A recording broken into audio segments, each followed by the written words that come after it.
신약성경 누가복음 24장 36절부터 43절까지의 말씀. 자, 이어서 저와 여러분 한 절씩 교도하겠습니다. 이 말을 할 때 예수께서 친히 그들 가운데 서서 이르시되 너희에게 평강이 있을지어다 하시니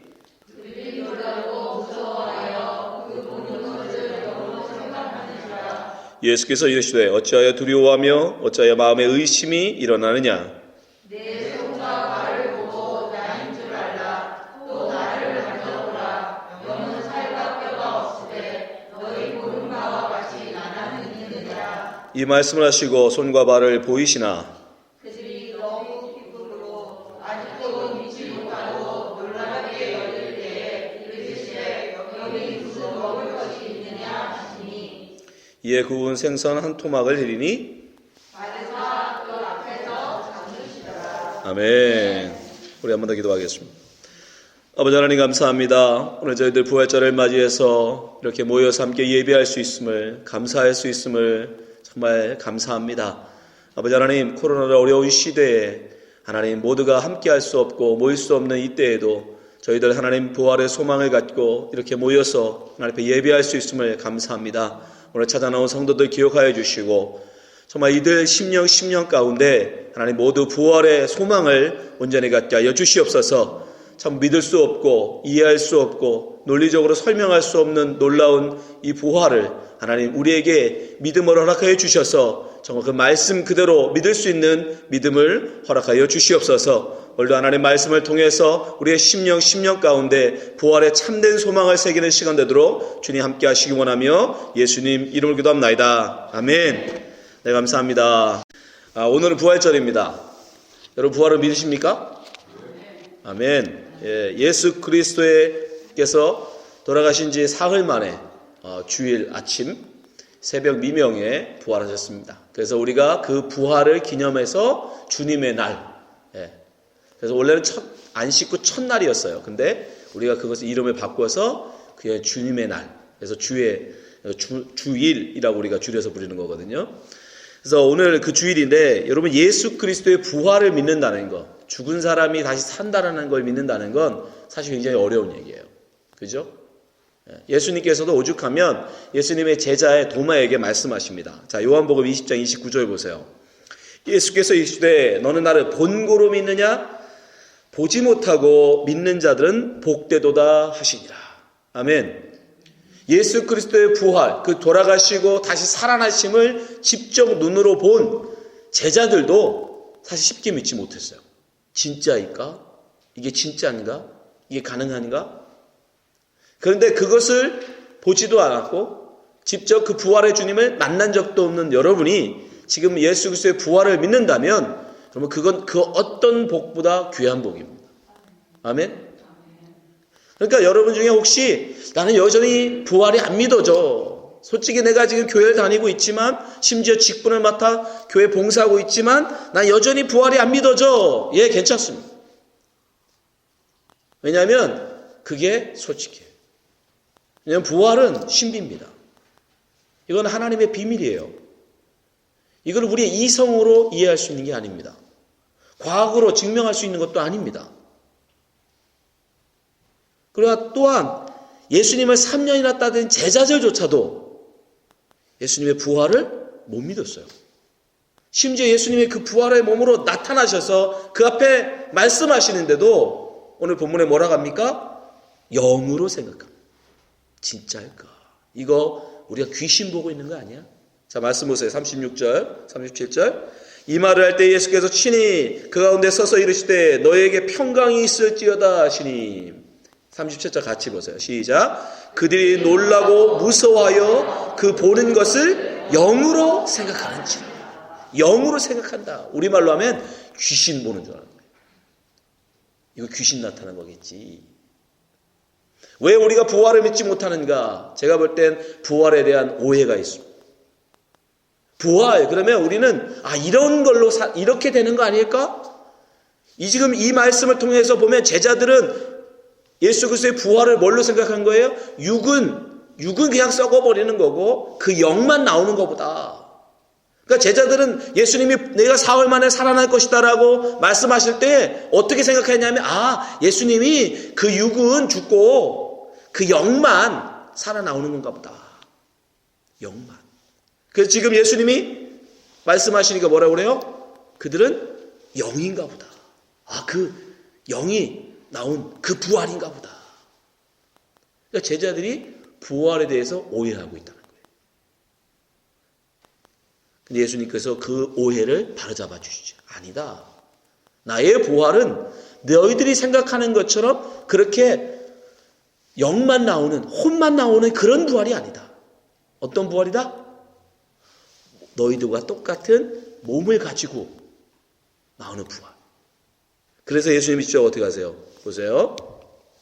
자, 38절, 39절 보세요. 예수께서 이르시되 어찌하여 두려워하며 어찌하여 마음에 의심이 일어나느냐. 내 손과 발을 보고 나인 줄 알라. 또 나를 만져보라. 영은 살과 뼈가 없으되 너희 보는 바와 같이 나는 있느니라. 너희들이 생각하는 부활, 그거는 살과 뼈가 없는 영만의 부활, 혼만의 부활. 왜냐하면 그 당시 헬라 철학이, 그리스 사람들이 그런 생각을 하고 살았어요. 육은 악하다고 생각했어요. 그래서 거룩한 신은 이 육을 갖지 않는다고 생각했어요. 육을 갖는 것은 이 거룩한 영이 갇히는 거라고 생각했어요. 감옥이라고 생각했어요. 그래서 이 육에서 벗어나는 것이 해방이고 이 육에서 벗어나는 게 구원이라고 생각했어요. 불교에도 약간 그런 영향이 있죠? 여러분, 그러나 예수님은 말씀은 아니다. 나의 부활, 예수님의 부활은 그게 아니라는 거예요. 육은 결코 더럽고 초하고 악한 것이 아니다. 왜? 부활의 주님도 역시 나도 살과 뼈가 있다라고 말씀하시죠. 심지어 거기서 한 발 더 나가시죠. 또 어떻게 하세요? 심지어 그 앞에서 음식을 드세요. 자, 보세요. 40절, 41절. 이 말씀을 하시고 손과 발을 보이시나. 41절. 그들이 너무 기쁨으로 아직도 믿지 못하고 놀랍게 여길 때 여기 무슨 먹을 것이 있느냐 하시니. 알고 계실 제자들이 그래도 저거는 우리랑은 뭔가 다르겠지. 저 살과 뼈가 있는 육은 우리랑은 뭔가 다를 거야. 우리처럼 뭐 먹고 이러는 거 아니겠지. 그런 오해에 대해서 일부러 보여주세요. 자, 42절 보세요. 이에 구운 생선 한 토막을 드리니 받으사 그 앞에서 잡수시더라. 일부러 보여주시죠. 예수님의 부활은 제자들이 생각하는 그런 부활이 아니다. 예수님의 부활은요, 우리와 똑같은 이 육신을, 이 살과 뼈를 가진 부활입니다. 그러면 그 부활은 어쩌면 우리가 많이 갖고 있는 오해인데, 그럼 우리가 죽은 모습 그대로 다시 살아나는 부활이냐? 예? 우리가 죽을 때 가지고 있었던 이 얼굴, 예? 그리고 우리가 죽기 전에 가지고 있었던 관계, 아내와 자식들, 남편들, 이런 관계. 그래서 살아나는 그대로 다시 그 사람들하고 사는 거냐. 그죠? 우리 부활 그런 부활 많이 생각하잖아요. 그래서 많이 고민하는 분들이 뭔지 아세요? 부활했을 때 성령 전으로 부활할까? 성령 후로 부활할까? 간절하죠, 그분들한테는. 성령 전의 모습을 남편이 모르는데 부활해서 성령 전으로 부활하면 남편이 못 알아볼 거 아니에요. 심각합니다. 그죠? 화장 전으로 부활할까? 화장 후로 부활할까? 그런 것도 있고. 그러니까 우리가 심지어 이게 우리가 생각하는 게 아니에요. 우리 많은 분들이 부활 그러면 지금 여러분의 모습 그대로, 심지어 조금 더 발달하면, 제가 어릴 때 어떤 목사님이 그러시더라고요. 우리가 어느 때로 부활하느냐? 여러분들이 가장 믿음이 좋았을 때로 부활한대. 그럴싸하죠? 가장 믿음이 뜨거웠을 때. 그러니까 성경말로 하면 첫사랑이 그 뜨거웠을 때. 여기는 분 대부분 결혼 전이겠죠? 그죠? 그것도 아니에요. 왜냐하면 똑같은 오해를 예수님 당시에 사두개인들이 하고 있었어요. 사두개인들은 부활을 부정했습니다. 왜냐하면 자기들이 생각해 볼 때 절대 그런 부활이 일어날 수 없다라는 거예요. 그런 부활이. 그러면 문제가 생기더라는 거예요. 모세 율법에 뭐가 있냐면, 형이 결혼을 했는데 아들을 낳지 못하고 형이 죽어보면 그 동생이 그 형수를 대신 취해서 아들을 낳아줘야 돼요. 형사 취수제라는 거예요. 이건 율법으로 정해져 있는 거예요. 그 당시 근동의 풍습이기도 하고. 왜냐하면 대를 이어야 된다는 것 때문에 그런 거예요. 대를 이어야 된다는 것 때문에. 그래서 형의 아들을 낳게 해줘야 돼. 동생이. 그래서 이 사람들이 가상을 해본 거예요. 그럼 7명의 아들이 있었는데 만약에 큰 아들이 결혼을 해서 애를 못하고 죽고 둘째도 그렇게 되고 마지막까지 하면 나중에 부활했을 때 그 여자 누구 와이프냐. 우리가 생각하는 거잖아요. 왜? 결혼하기 전에 모습, 결혼하기 전에 관계, 아내나 남편 그대로 부활한다 그러면 진짜 그런 문제가 생기죠. 자, 거기에 대해서 예수님이 뭐라고 하시면 보세요. 마태복음 22장 23절입니다. 부활이 없다는 사두개인들이 그날에 예수께 와서 물어 이르되 선생님이여 모세가 일렀으되 사람이 만일 자식이 없이 죽으면 그 동생이 그 아내에게 장가들어 형을 위하여 상속자를 세울지니라 하였나이다. 아들을 대신 놔줘야 돼요. 25절 우리 중에 7형제가 있었는데 마지가 장가들었다가 죽어 상속자가 없으므로 그 아내를 그 동생에게 물려주고 둘째와 셋째로 7째까지 그렇게 하다가 최후에 그 여자도 죽었나이다. 그런즉 그들이 다 그를 취하였으니 부활 때 7 중에 누구의 아내가 되리까? 그런 문제 생기겠죠? 쉽게 우리의 예를 들면 결혼 전 이혼 전의 남편과 이혼 후에 이혼을 만약에 여러 번 한 여자가 있다고 합시다. 남자라 합시다. 또 이것도 뭐 차별화 갈 테니까. 남자가 있다고 합시다. 부활을 했어요. 예수 믿고. 그럼 도대체 몇 번째 부인이 진짜 부인이에요? 그 많은 이혼 중에. 그렇잖아요. 논리적으로 맞죠. 현실적으로. 우리가 있는 모습 그대로 만약에 그냥 살아나는 거라면 그 관계 그대로 다시 복귀하는 거라면 그런 부활이라면 도대체 몇 번째 부인을 자기 부인으로 해야 되는 거예요. 그 얘기하는 거예요. 거기에 대해서 예수님이 뭐라고 하시는지 보세요. 그건 오해라고 해요. 자, 마태복음 22장 29절. 예수께서 대답하여 이르시되 너희가 성경도 하나님의 능력도 알지 못하는 거로 오해하였도다. 니들이 미스언더스탠딩 했다는 거예요. 잘못 알고 있다. 30절.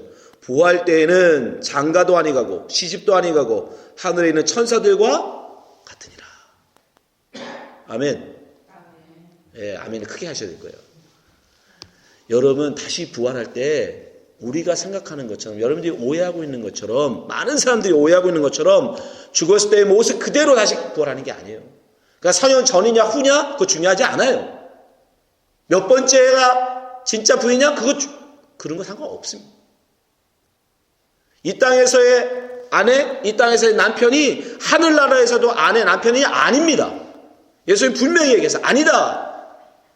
저 하늘에서는 심지어 이 말씀의 근거에서 보면 하늘나라에서는 남자, 여자의 구별도 없대요. 남자, 여자의 구별도 없어요. 모두가 다 예수 그리스도의 신부로 우리는 부활합니다. 우리는 상상할 수가 없죠. 남자인데요? 아니요. 그건 우리의 기준일 뿐이에요. 하나님 기준에서는 아닙니다. 그날은 남자와 여자의 구별이 없는 상상할 수 없어요. 네, 우리의 이해로는 안 된다니까요. 그래서 그러나 그것으로 심지어 예수님이 가지신 몸, 그 살과 뼈가 있어서 음식까지 드시는 걸 보면 우리랑 똑같은 육신 아닐까? 아닙니다. 그 육신도 그 부활의 몸도 우리가 생각하는 우리가 가지고 있는 이 몸이 아니에요. 왜냐하면 우리의 몸은 문이 닫혀 있는 어디가 막혀 있는 벽 통과 못하죠. 그죠? 들어갈 수 있습니까? 문을 안 열어주는데도 여러분 영화 같은 거 많이 나오잖아. 그죠? 어떤 초능력 있는 사람은 막 벽을 막 지나다니죠. 그죠? 우리의 육의 이 몸은 그렇게 못해요. 근데 부활의 주님은 그걸 하세요. 자, 요한복음 20장 19절 한번 보세요. 이날 곧 안식 후 첫날 부활하신 날입니다. 안식 후 첫날 주일이라고 했죠. 저녁 때 제자들이 유대인들을 두려워하여 모인 곳에 문을 닫았더니 두려워하여 문을 닫았다라는 건 무슨 뜻이에요? 문 잠궜다는 뜻이에요. 문 잠궜다. 일부러 요한이 쓰고 있는 거예요. 아침 새벽에 소식이 들려옵니다. 예수님 무덤에 갔는데 시신이 없어. 그때 어떤 여자들이 부활하신 주님 만났대. 그게 막 소문이 퍼져나가요.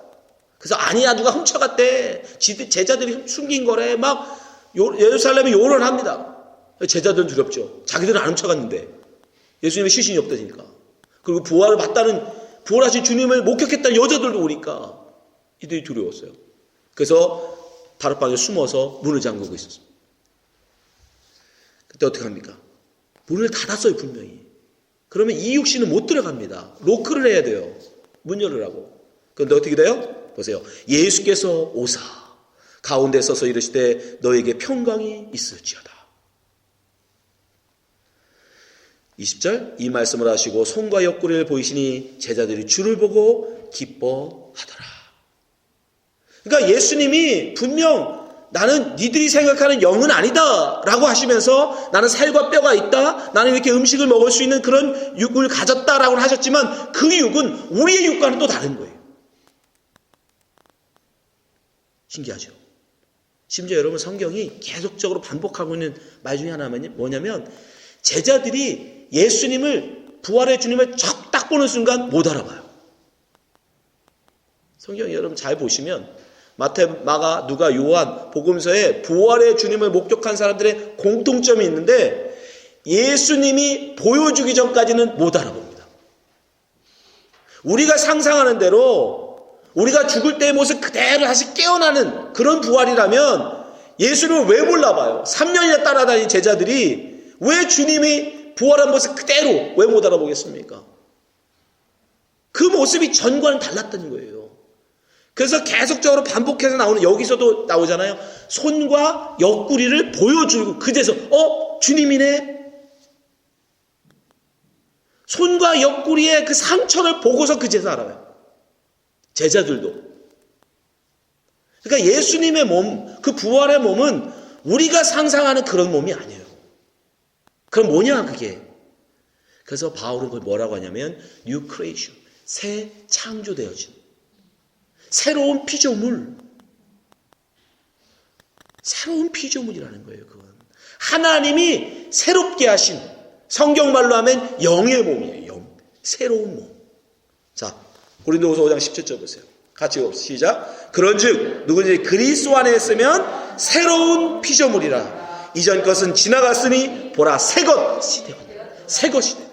물이 포도주로 변한 것 같이, 여러분 물이 포도주로 바꾸는 건 포도주 주스 만든 게 아니에요. 물에다가 뭐 타가지고 아니잖아요. 완전히 성질이 바뀌는 거예요. 물과 포도주는 완전히 성분이 바뀐 겁니다. 그 기적의 이유를 왜 보시냐? 이것 때문에. 우리의 몸이 다시 살아날 때 갖는 그 육은 우리가 상상하는, 우리가 가지고 있는 이런 육과는 차원이 다른 거예요. 완전히 다른 새로운 것입니다. 새로운 것. 그러니까 여러분의 그런 상상, 내가 죽었다가 이대로 다시 살아나서 우리가 가졌던 관계들 이거 다시 다 회복하는 거 아닐까? 아니에요. 우리 영만 이렇게 살아나는 거 아닐까? 아니에요. 이런 오해, 부활에 대한 오해는 우리뿐 아니라 예수님 당시에도 굉장히 많이 했던 것 같아요. 바울이 고린도 교회에 편지를 써보내는데 고린도 교회도 이거 가지고 싸웁니다. 예수님 부활이 진짜다 가짜다, 영이다 아니다. 그래서 바울이 거기다 써줘요. 부활에 대해서 설명해 줍니다. 그게 고린도전서 15장에 그래서 부활장이라고 해요. 여러분 한번 읽어보시면 예수 그리스도의 부활에 대해서 그가 설명합니다. 진짜. 근데 그 예를 들은 걸 한번 보세요. 자, 고린도서 15장 35절. 이건 바울이 설명하는 부활이 뭐냐? 그를 예를 들어 설명해 줘요. 자, 고린도서 15장 35절. 누가 묻기를 죽은 자들이 어떻게 다시 살아나며 어떠한 몸으로 오느냐? 우리도 그게 궁금한 거 아닙니까? 36절. 어리석은 자여, 내가 뿌리는 씨가 죽지 아니하면 살아나지 못하겠고 또 내가 뿌리는 것은 장래의 형체를 뿌리는 것이 아니요 다만 밀이나 다른 것의 알맹이 뿐이로되 하나님이 그 뜻대로 그에게 형체를 주시되 그 종자에게 그 형체를 주시느니라. 아멘. 이게 나를 설명한다고 설명한 거예요. 알아듣으시겠어요? 쉽게 설명해 드릴게요.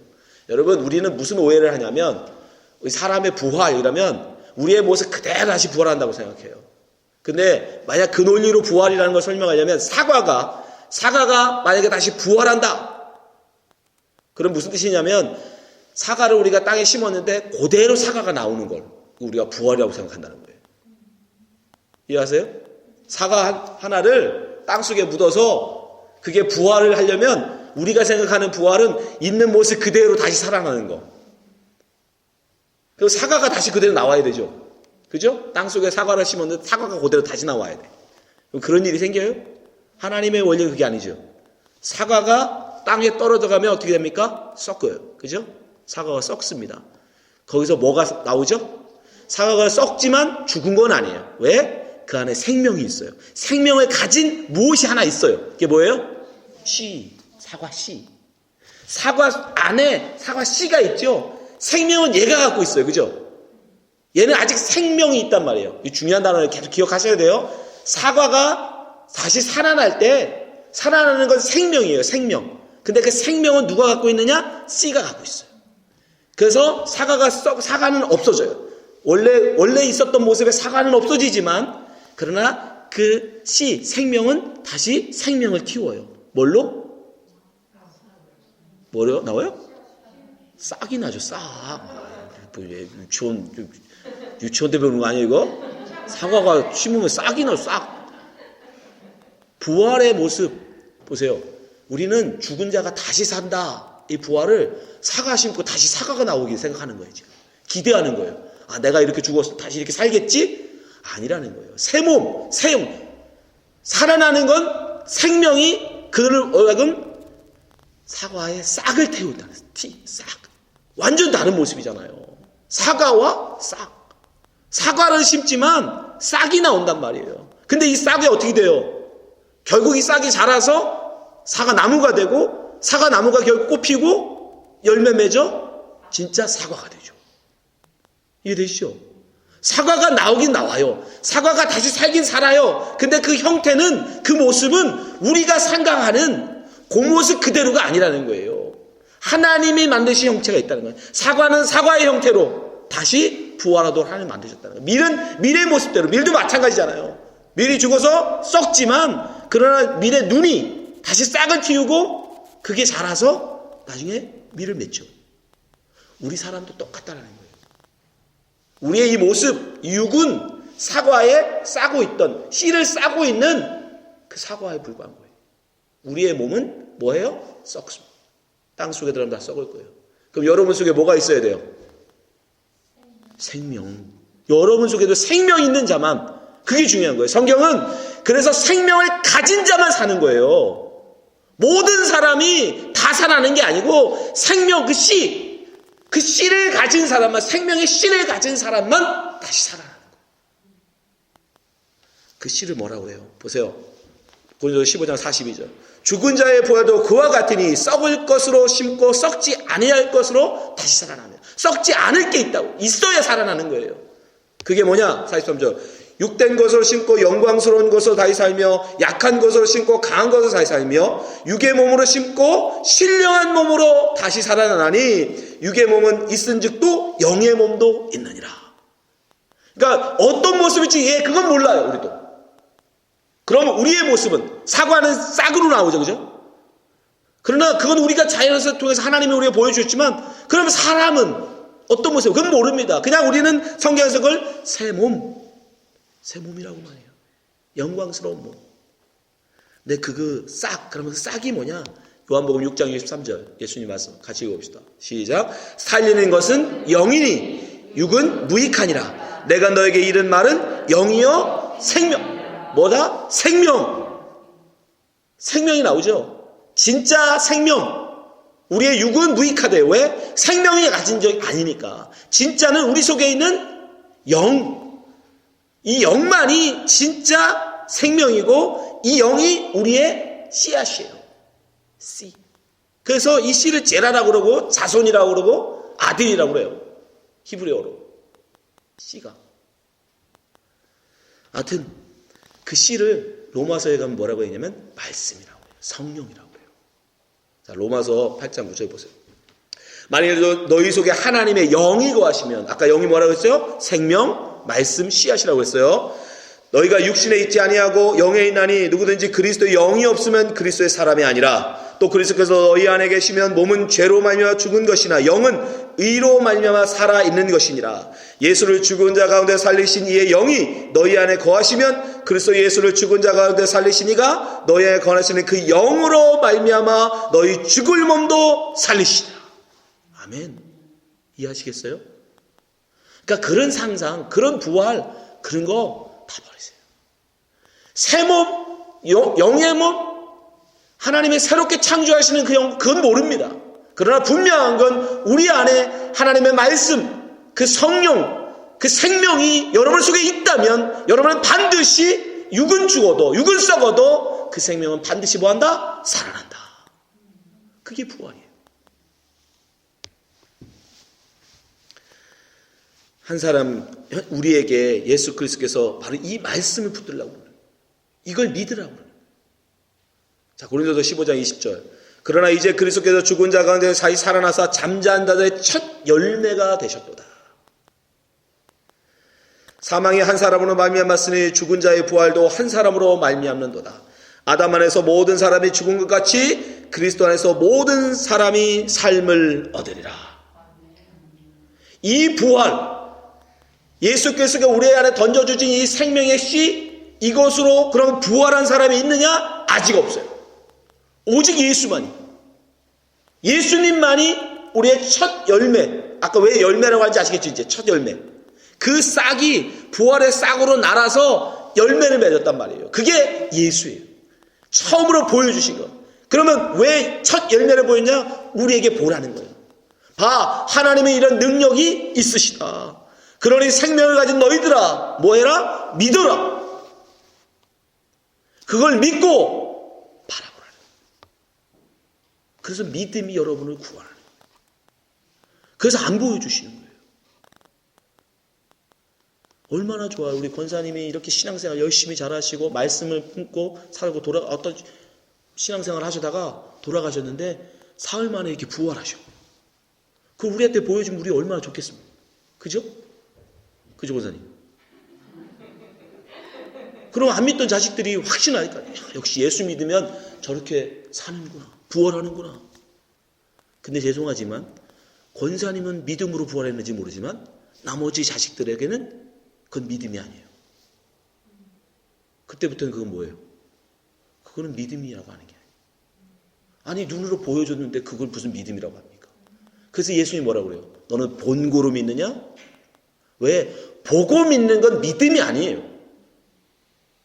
보고 믿는 건 그냥 확신, 그건 그냥 뭐라고 해야 되죠?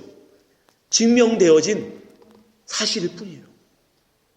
보지 않았는데, 내가 직접 목격하지 않았는데, 그럼에도 불구하고 그것이 될 것이다라고 확신하는 걸 믿음이라고. 그래서 이 생명이 어떻게 우리 안에 싹 틔우느냐? 부활은 그래서 믿는 자들에게 이 부활의 소망으로 남겨두십니다. 그래서 우리에게는 예수 그리스도 이외에 다른 부활의 증거는 없습니다. 오직 예수님. 그러나 우리는 확신해야 돼요. 왜? 예수님의 말씀, 하나님의 약속의 말씀이 있어요. 너희 안에 생명이 있으면 너희들은 육은 썩으나 그 생명은 결코 썩지 아니하고 반드시 새 몸으로 살아날 거다. 예수를 봐라. 예수 그리스도가 바로 그렇다. 그래서 그 몸은 우리가 상상하는 그 어떤 몸이 아니에요. 그건 완전히 새로운 거예요. 우리가 상상할 수 있는 그런 게 아니에요. 그건 남녀 구별도 없고요. 천사와 같다고 얘기합니다. 그거는 시공간을 초월해요. 이런 우리의 그런 거 우리가 보면 귀신인데 또 귀신도 아니래요. 그러면 우리 상상할 수 없어요. 그 어떻게 해야 돼요? 그건 상상하지 마세요. 그냥 주님께 맡기세요. 주님이 어쨌든 지금 이 몸보다는 나은 몸으로 주시니까. 아멘? 네, 그걸 믿으세요. 설마 이 몸보다 나쁜 몸이겠습니까? 하나님과 영원히 살아야 될 몸인데 이 땅에서 우리의 이 몸이야 아무리 산들 100년, 200년도 못 사는 몸인데 이 몸은 아니라 적어도. 그러니까 우리는 부활에 대해서 논리적으로, 이성적으로 여러분 어떤 상상을 하고 어떤 기대를 하고 여러분 그렇게 가시면 안 돼. 우리 한 가지만 분명히 알아야 돼. 내 안에 생명의 말씀이 있다면 그 생명의 씨는 반드시 나를 뭐한다? 살린다. 나를 다시 살린다. 내 육신은 썩을지라도 주님이 반드시 우리를 생명의 그 말씀, 그 씨로 다시 살려낸다. 그러니까 우리는 어떤 몸일까? 성경에 없는 그걸 상상하지 말고 내 안에 말씀, 내 안에 생명의 씨가 있는가? 내 안에 그 생명, 하나님의 그 영이 있는가? 거기에 여러분의 마음 쓰셔야 돼요. 그걸 가진 사람은 반드시 살 것이기 때문입니다. 이 말씀을 듣는 모든 성도님들이 정말 하나님의 말씀, 이 성령, 이 생명의 씨를 가지심으로 주님과 함께 다 부활하신 성도 되시기를, 새 생명을 얻는 성도 되시기를 주님으로 축원합니다. 기도하겠습니다. 아버지 하나님 감사합니다. 저희들에게 예수 그리스도의 말씀, 생명의 말씀, 성령을 우리에게 허락해 주셔서 우리로 생명을 가진 자로 살게 해주심에 감사합니다.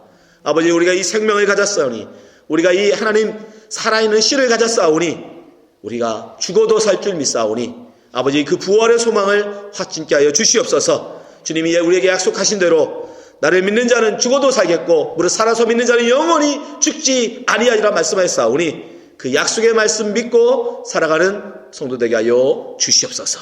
예수님 이름으로 기도합나이다. 아멘.